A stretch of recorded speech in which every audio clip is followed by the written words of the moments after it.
இதற்கு பேர் என்ன? புத்தகம் இல்லையா? புக்குக்கு தான் நம்ம தமிழர்கள் அழகா வந்து நூல் என்று பெயர் வச்சிருப்பாங்க.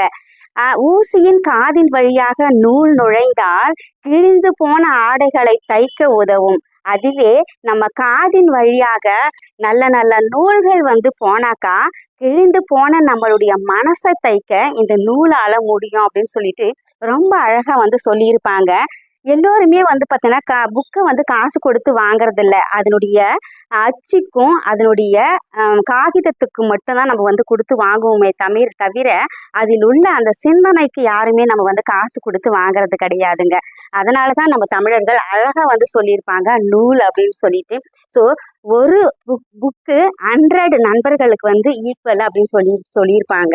ஸோ ஒரு புத்தகத்தை நம்ம படிச்சோம்னாக்கா நம்மளுக்கு அவ்வளோ ஒரு நன்மை வந்து நம்மளுக்கு கிடைக்கும் அப்படின்னு சொல்லிட்டு எல்லோருமே பார்த்தீங்கன்னாக்கா நம்மளுடைய பர்த்டேக்கு வந்து பார்த்தீங்கன்னாக்கா என்னென்னமோ கிஃப்ட் பண்ணுறோம். ஒரு புத்தகத்தை வந்து கிஃப்ட் பண்ணி பாருங்க. அது அவங்களுக்கு யூஸ்ஃபுல்லாக இருக்கும். அதுதான் என்னுடைய பிள்ளைங்களுக்கு வந்து நான் எப்பவுமே சொல்லுவேன்.